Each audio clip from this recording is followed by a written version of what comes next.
Bom, bom dia a todos. É um prazer estar aqui nessa manhã, nesse evento.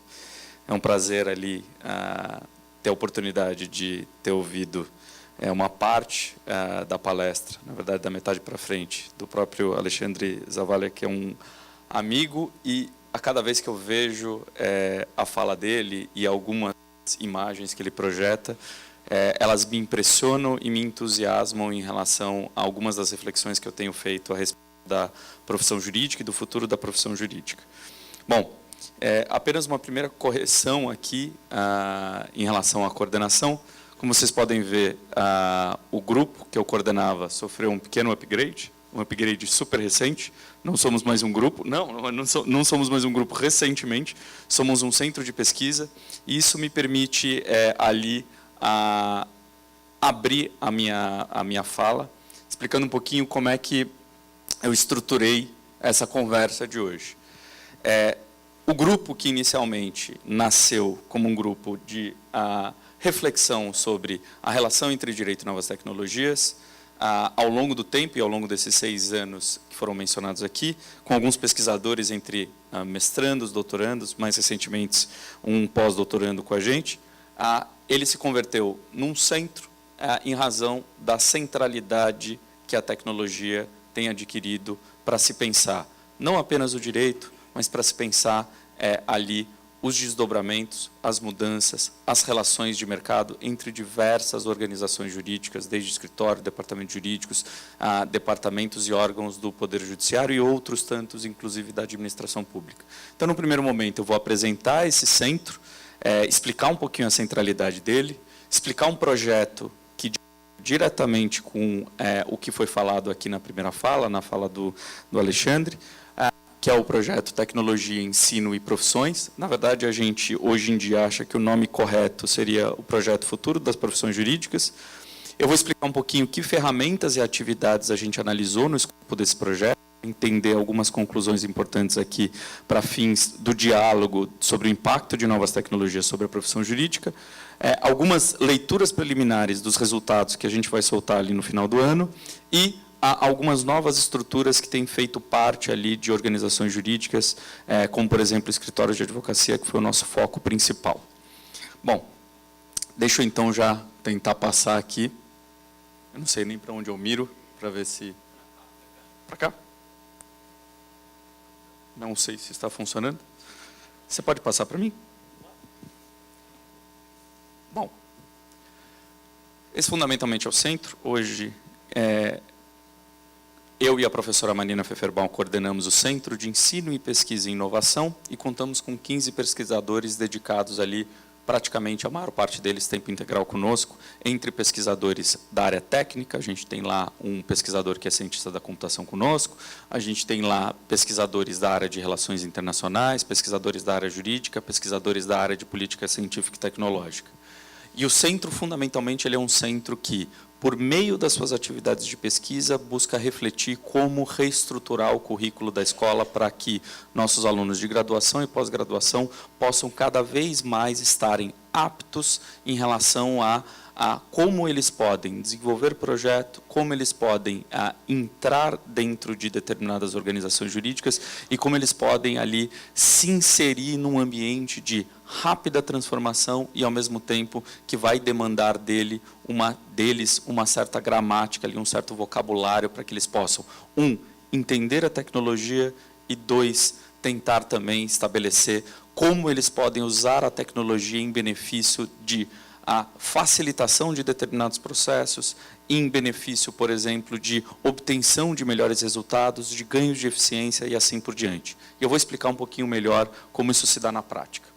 Bom, a primeira provocação, e eu acho que é uma provocação de um autor que nós não apenas lemos, mas temos ali tido um diálogo direto, até mesmo com ele, que é o Benjamin Barton, no livro Glass Half Full, que é um livro que vai tentar discutir ali como é que novas tecnologias têm criado desafios no campo jurídico para que o campo jurídico possa se, em alguma medida, refundar, possa ali, em alguma medida, se reestruturar, não apenas no nível organizacional, como eu mencionei há pouco, mas também em relação a que habilidades e competências um profissional da área jurídica vai ter que ter. Uma pergunta muito comum que eu tenho enfrentado, por exemplo, em eventos ali de vestibulandos que querem prestar o vestibular ali para a Escola de Direito de São Paulo, ainda vai existir a profissão jurídica? Eu vou conseguir um emprego? Eu, em alguma medida, estou entrando no mercado que está com seus dias contados? Pais dizendo, o que é melhor o meu filho fazer? É melhor eu tentar forçar com que ele consiga dominar ali melhor a matemática e não as disciplinas que ele gosta tão bem, que são disciplinas ali das áreas de humanas, para que ele possa entrar numa faculdade de engenharia, numa faculdade de ciência da computação e assim por diante? E uma das coisas que a gente tem tentado explicar é, não precisa. E a gente vai buscar entender, a partir dessa minha fala inicial, que tipo de habilidade, pelo menos a partir de projetos que a gente tem desempenhado, nós observamos que estas sim vão ser essenciais para que a gente possa ter um profissional completo que possa fazer parte de equipes multidisciplinares, equipes que, por exemplo, possam ali entender com base em dados, entender com base em outras ferramentas tecnológicas, como entregar uma prestação, como entregar um serviço de maneira não apenas menos custosa, não apenas mais padronizada, mas fundamentalmente uma prestação de serviço de altíssima qualidade. Bom, e a provocação do Benjamin Barton é uma provocação, você pode só voltar, só para eu estabelecer essa provocação geral? Bom, ele vai dizer lá, a atividade jurídica mudou em ferramentas, e aí ele vai falar sobre ferramentas de computação, em organizações, estruturas de escritórios, departamentos jurídicos. Contudo, não em formato. O direito pode ter sido a área do conhecimento que menos sofreu alterações desde 1850 até os dias atuais. O mesmo produto, em diversos casos, é vendido e o mesmo serviço é prestado. A prática jurídica é reconhecidamente resistente às mudanças e faculdades de direito permanecem em boa medida com suas convicções do século passado. Essa é uma frase que ele coloca logo no início do livro para sinalizar que a mudança não apenas está vindo, como ela está aqui e tentando refletir sobre, será que a gente vai atingir, para além de ter ferramentas e para além de ter novas demandas de gestão e demandas de redução de custos, será que a gente vai atingir um nível em que, no final das contas, o próprio formato do que é entregue vai mudar, mesmo com diversas resistências que a gente é capaz de observar? Pode passar, por favor. Bom, e aí a gente percebe que hoje em dia a gente tem uma porção de novas terminologias que a gente poderia discutir a respeito de, elas se referem a uma tecnologia própria, elas se referem a uma família de tecnologias, elas se referem, por exemplo, a uma metodologia específica e assim por diante. Mas essas palavras estão muito frequentemente na boca das pessoas, são palavras como geração automática de documentos, aprendizado de máquinas. O Alexandre, antes de mim, mencionou de maneira muito categórica, com exemplos práticos interessantíssimos, o uso de robôs e chatbots. Um dos projetos que a gente está fazendo hoje também caminha nesse sentido. A gente tem as plataformas online de resolução de conflitos, por exemplo, hoje, algumas soluções em blockchain, diversas discussões sobre criptomoedas. Enfim, tudo isso está dentro de um imaginário muito forte de vários tipos de profissionais da área jurídica e de várias pessoas que estão tentando pensar que tecnologias e que impacto a profissão vai sofrer. Então, essas palavras estão muito presentes no nosso dia a dia e a gente vai entender por que elas fazem parte e como elas podem impactar. Uma das coisas que me chama muita atenção quando a gente vai pensar uma pesquisa que a gente conduziu é a seguinte: quando a gente começa a pensar que impacto a profissão jurídica vai chegar, eu gosto de algumas imagens, eu gosto de alguns exemplos. O CEO de um escritório de advocacia, eu diria do Brasil, mas eminentemente localizado em São Paulo, que é o Pinheiro Neto Advogados, o Alexandre Bertoldi, ele tem uma ilustração muito interessante para a gente pensar a ideia de substituibilidade, que é a ideia de que, em 1992, se vocês olhassem ali a folha de pagamento do Pinheiro Neto Advogados, você tinha lá 72 datilógrafas. E se você for olhar a folha de pagamento mais recente do Pinheiro Neto, não existe nenhuma datilógrafa. Essa é uma ilustração bastante importante para a gente pensar, bom, todas as datilógrafas foram substituídas? Sim. Por quê? Elas executavam algumas poucas funções e algumas poucas funções que foram atingidas diretamente pela tecnologia. E aí a nossa pergunta é, bom, que funções no campo jurídico podem ser afetadas quando a gente pensa ali essas novas tecnologias, como eu mencionei ali, a partir de uma terminologia bastante vasta e muito comum ali nos órgãos de imprensa. Uma das coisas que a gente percebe é, bom, será que a profissão jurídica vai ser menos intensiva em seres humanos? Essa é a primeira provocação que estruturou a nossa pesquisa. A segunda delas, será que a própria prestação do serviço vai ser alterada? E ela vai ser alterada como? E ela vai ser entregue como? O Alexandre, por exemplo, mostrou ali quadro de análise de dados agregados que podem utilizar, por exemplo, em avaliação de risco, em projeção de cenário, em efetivamente compreensão melhor como um juiz decide e assim por diante. Uma das coisas interessantes é, por exemplo, será que escritórios de menor porte, se nós tivermos lá uma área jurídica, uma profissão jurídica menos intensiva, organizações jurídicas menos intensivas em recursos humanos, será que a gente vai ter uma maior competitividade de escritórios de pequeno porte em relação a escritórios de maior porte? Se nós não somos intensivos em seres humanos, quer dizer que a gente pode, no final das contas, por meio de novas tecnologias, ganhar envergadura, crescer mais rapidamente, enquanto organizações de menor porte, concorrendo com organizações, por exemplo, de médio, eventualmente de grande porte, na prestação de serviços jurídicos. Pode passar. E aí nasce o projeto Tecnologia, Ensino e Profissões Jurídicas. Pode passar. E esse projeto ele é dividido em duas partes, e eu não vou me ater tanto à metodologia dele. Ele é um projeto que ele nasce numa primeira faceta, tentando pensar, será que a gente é capaz de trabalhar, vamos dizer assim, um mapa geral sobre como escritórios de advocacia hoje investem e absorvem novas tecnologias, desde a mais rudimentar até as mais sofisticadas? A gente tentou montar esse primeiro quadro. E um segundo quadro será que a gente consegue exemplos para entender projetos absolutamente inovadores na área pública e privada, em que esses projetos nos ajudem a ilustrar que tipo de função passa a ser substituída ali por uma nova tecnologia e que janela de oportunidade é criada para que advogados e outros profissionais da área jurídica possam dedicar o seu tempo para realizar outras atividades? É isso que a gente tentou fazer na parte 2 da nossa pesquisa qualitativa. Pode passar. E, nesse sentido, o nosso universo de análise foram 403 escritórios na pesquisa quantitativa, espalhados por estados brasileiros, e a ideia é que a gente aplicou um questionário estruturado para entender o grau de inserção tecnológica, medindo o que é investido em tecnologia e o que é absorvido em tecnologia. Pode passar. E como é que a gente acabou distribuindo ali de maneira aleatória? A gente teve ali essa distribuição, 12% norte e nordeste, 7% centro-oeste, 69% sudoeste, 12% sul. O curioso é que a gente queria, para fim de definição de base estatística, a gente queria saber qual que é o universo total de sociedades de advogados registradas no Brasil. E a gente fez essa primeira pergunta para o Conselho Federal da OAB. Quando a gente fala em dados, como o Alexandre muito bem mencionou na palestra dele, a gente pensa que esses dados podem ser bastante importantes. Quando a gente fez a solicitação, o Conselho Federal da OAB disse que não detinha essa informação, o número de sociedades de advogados registrados no país.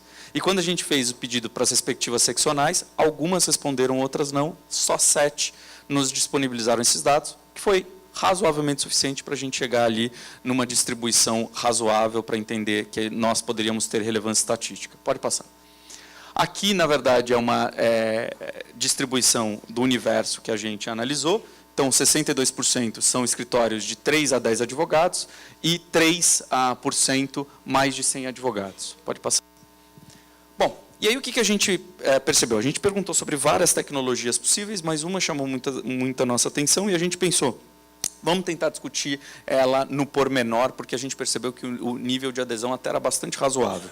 Então, vamos pensar em automação de documentos jurídicos a partir de várias técnicas diferentes, com vários propósitos diferentes. Pode passar. Bom, então, por exemplo, você pode, desde ali, automatizar, por meio, por exemplo, de um algoritmo, um sistema, por exemplo, expert, que você pode utilizar, a produção de uma procuração, de uma petição de juntada, de um subestabelecimento, algo bastante simples para se fazer, ou você pode partir também para a automatização da produção de documentos um pouquinho mais complexos, que em alguns casos era realizada. Pode passar. Bom, e o que a gente percebeu, e esse foi um resultado que a gente obteve, desses 403 escritórios de advocacia espalhados por várias regiões do país, a gente percebeu que 26% efetivamente usavam de maneira direta, ativa, para produzir geração automática de documentos por meio de algum tipo de ferramenta tecnológica. Aí vocês podem me perguntar o seguinte: o que significa esse 74%? Significa que esses 74% sequer detinham a ferramenta para a utilização de automação de documentos? Não. O interessante é, 26% utilizavam a ferramenta de automação. Dentro desses 74%, a gente tem escritórios que, mesmo tendo ferramentas embutidas em seus sistemas e seus softwares de gestão, não usavam por falta ali de ou atenção, ou falta de disposição, ou até mesmo dificuldade de compreender como realizar esse processo de automação de documentos para fins de agilizar processos. Então, uma das coisas que eles tinham alguns desses 74% detinham a ferramenta, mas não efetivamente usavam ela na prática, tornando apenas 26% o universo de análise que a gente vai analisar. E aí vocês podem me perguntar, bom, se eu tenho a ferramenta e não uso, o que acontece? Vou passar. Bom, fundamentalmente, a primeira forma da gente encarar essa problemática para entender os 74% e os 26% é tentar pensar, escala importa? E para a nossa pesquisa, escala importa bastante. Por quê? Como vocês podem perceber, quando a gente vai tentar analisar esses dados e pensando quem adota as ferramentas, efetivamente usam na prática as ferramentas de automação de documentos, você percebe que escritórios com até 5 advogados são os que menos adotam, são representativos apenas de 17% do nosso universo de análise. Quando vocês olham ali escritórios com mais de 50 advogados, vocês percebem que os escritórios já estão adotando em 43% dos casos, ferramentas de automação de documentos. Então, o que a gente tem percebido? Bom, é possível que escritórios se tornem menos intensivos em seres humanos? Ou, e aí a gente está percebendo que essa é a tese que mais tem se mostrado forte para a gente, você vai abrir novas funções a serem desempenhadas por advogados, novas áreas de caráter mais estratégico, você vai demandar novas habilidades por parte desses advogados? Sem dúvida, porque você está abrindo a margem para isso. Mas você está abrindo mais margem para isso em escritórios de grande porte, mesmo que nos escritórios de menor porte você tenha ali não apenas ferramentas que foram efetivamente adquiridas, e mais você tem a disponibilidade, por exemplo, de efetivamente tentar pensar projetos que permitam com que eles possam competir de maneira um pouco mais ativa. Pode passar. E o que a gente percebeu que era o principal gargalo, e esse é um gargalo de ordem cultural nesse tipo de projeto? Bom, um dos principais gargalos, sem dúvida nenhuma, é uma coisa que a gente percebeu que alguns escritórios tinham, faz parte de uma agenda enorme da literatura de organizações jurídicas, que é como você consegue gerir o seu conhecimento produzido no seu escritório, ou seu conhecimento produzido na sua organização jurídica, um departamento jurídico. Basicamente tem uma memória do que eu fiz até hoje, eu consigo estruturar esse conjunto de dados, esse conjunto de conhecimentos, para que eu possa pensar qual é a tecnologia mais útil para servir, para eu prestar aquele serviço na ponta? Porque não basta apenas pensar que comprar tecnologia é comprar como antigamente a gente comprava um sistema operacional por meio de um software ali de prateleira. Você não compra o software e resolveu o seu problema. A ideia é como o meu conhecimento, como a área em que eu atuo, como os dados que eu sou capaz de coletar, podem ser associados a uma tecnologia que vai me permitir com que eu, com esforço de adaptação enorme, consiga redesenhar a minha atividade jurídica, a prestação do meu serviço jurídico. E o que a gente percebeu? Pode passar. Apenas 37% dos escritórios ali analisados, entrevistados, têm qualquer iniciativa de gestão do conhecimento. Exemplo de uma iniciativa de gestão do conhecimento, que pode parecer absolutamente trivial. Categorização de todos os documentos que estão ali armazenados no escritório. Então, essa peça, esse contrato significa o quê? Está dentro de que temática? Tem padronização do arquivo para quê? Eu vou conseguir caracterizá-lo em que variável? Zero. Sequer em alguns casos você tinha padronização de nome de arquivo. Quanto mais pensar, na verdade, de uma forma um pouco mais sofisticada de armazenar esse todo o conhecimento. Mas, em muitos casos, todo o conhecimento de quais foram os bastidores da negociação, como um determinado contrato foi elaborado, que tipo de recomendação poderia ser feita ali para treinamentos futuros de novos funcionários, ficava na cabeça de alguns sócios. E isso, com o tempo, em alguns casos foi nos narrado, era absolutamente perdido se alguma coisa acontecesse àqueles que fundaram o escritório. Então, não pensar que gestão do conhecimento vai ser um aspecto estratégico fundamental para entender a absorção tecnológica, esse é um aspecto absolutamente equivocado quando a gente vai pensar que a tecnologia é simplesmente um pacote fechado que você vai aderir ou não e vai pensar se necessita ou não quando você compra. Na verdade, você precisa de uma mudança fortemente cultural para pensar como você é capaz de absorver, que tecnologia faz sentido e como é que ela pode te trazer resultado no final. Pode passar. E nesse sentido, a gente percebeu também que escritórios de maior porte são aqueles também que, não no número que a gente imaginava que esse número seria muito maior, mas escritórios de maior porte são aqueles que efetivamente têm áreas de gestão do conhecimento que têm os ajudado a ampliar o seu grau de absorção tecnológica na ponta, têm ajudado eles a pensar como novas tecnologias podem ser integradas no modo como eles prestam determinados serviços jurídicos. Pensando que escritórios com mais de 50 advogados têm lá 57% ali de pelo menos alguma ferramenta ou alguma iniciativa de gestão do conhecimento interno do escritório, e escritórios com até 5 advogados têm só 20% ali que têm iniciativas nesse sentido. Pode passar.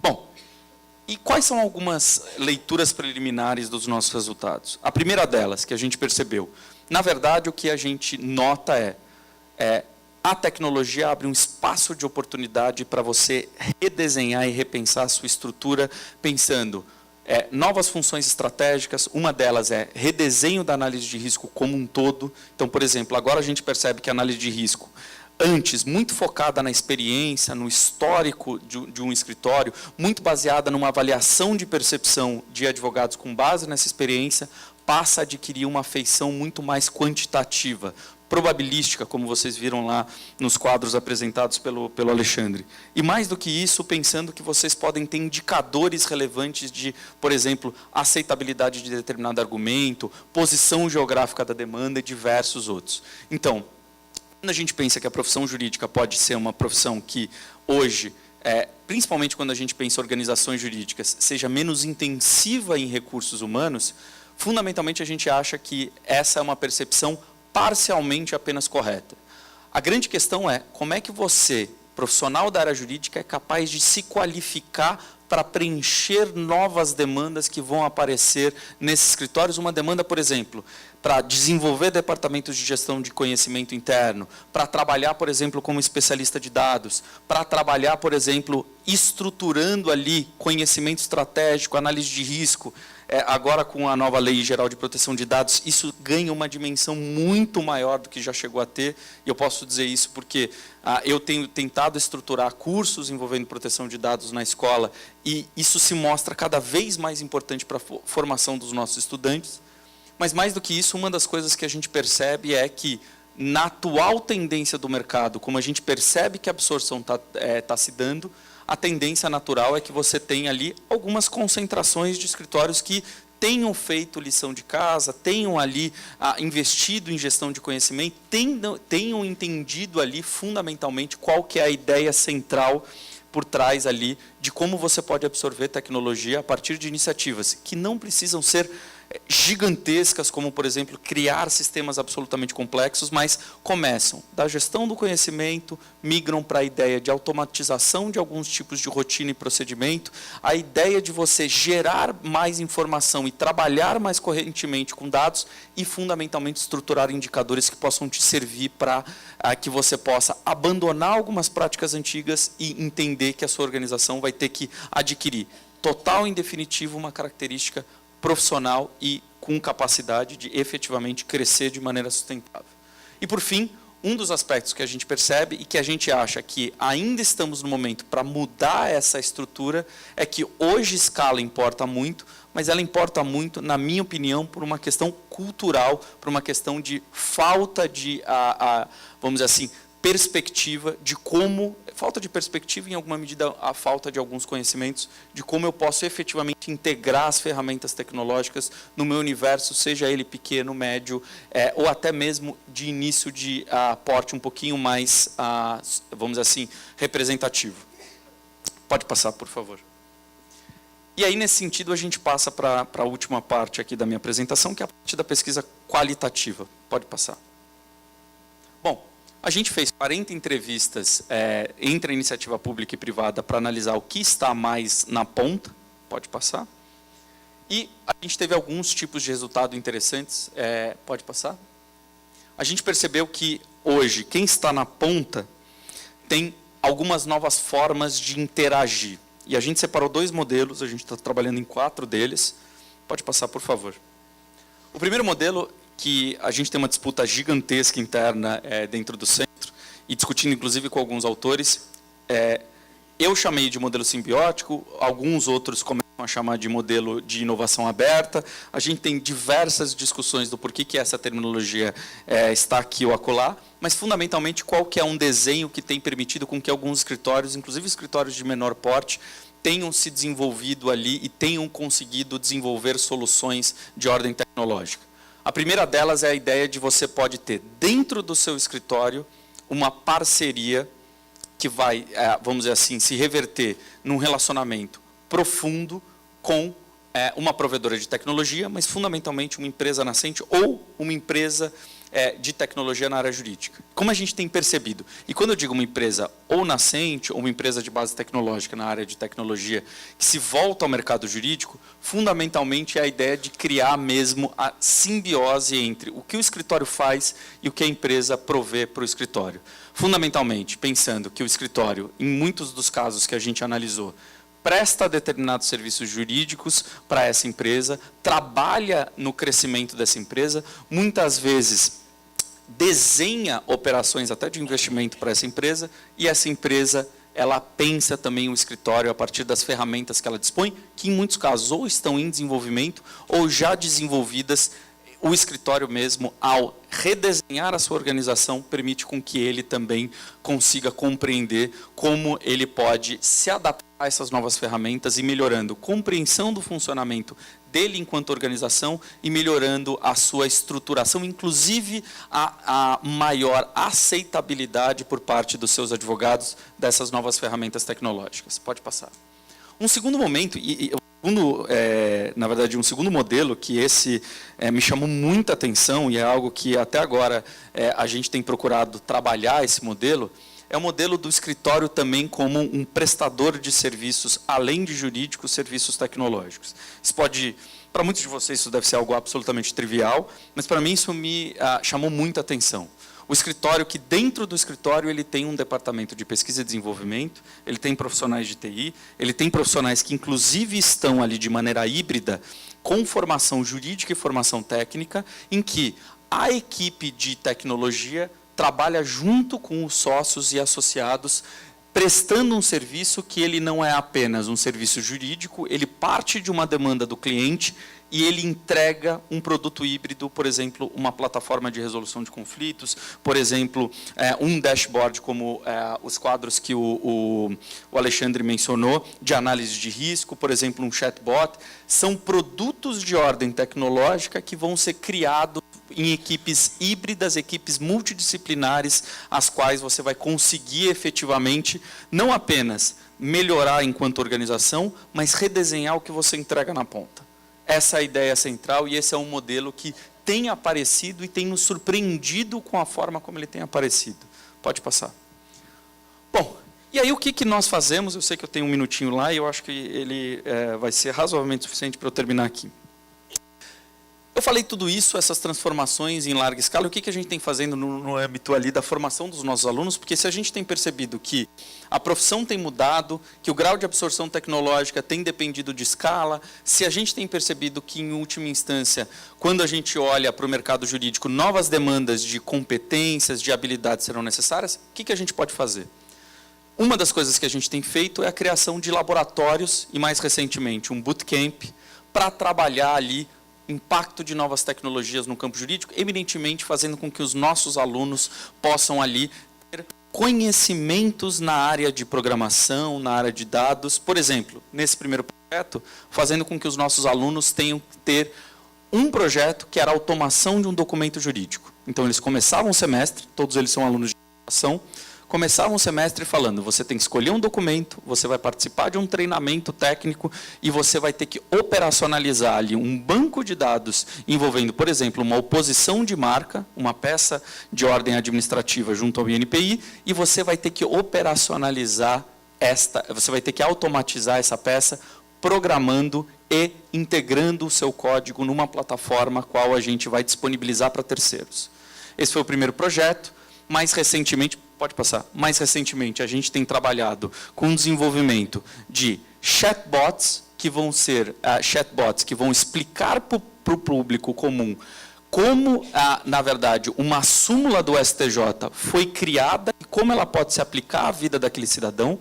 Por exemplo, você consegue pegar um conjunto de decisões consolidadas que se cristalizaram nessa súmula e você consegue fazer com que esse chatbot, tendo em vista as discussões que permitiram com que a súmula fosse criada, essas decisões possam ser traduzidas ali em termos que uma pessoa comum, sem formação jurídica, possa entender qual é a consequência daquela súmula para ela, fazendo isso num formato de conversa. E aí a nossa ideia é que a gente vai integrar o nosso chatbot ali na API do Facebook. Então, qualquer pessoa que tem um Messenger do Facebook vai poder ali conversar com chatbots produzidos pelos nossos alunos. Então, os alunos eles vão ter que fazer ali um esforço de tradução do jargão jurídico para alguém que pode ter acesso a esse bem público, que é a explicação de como súmulas podem efetivamente ter ali um peso para o cidadão comum, podem ter um impacto para o cidadão comum.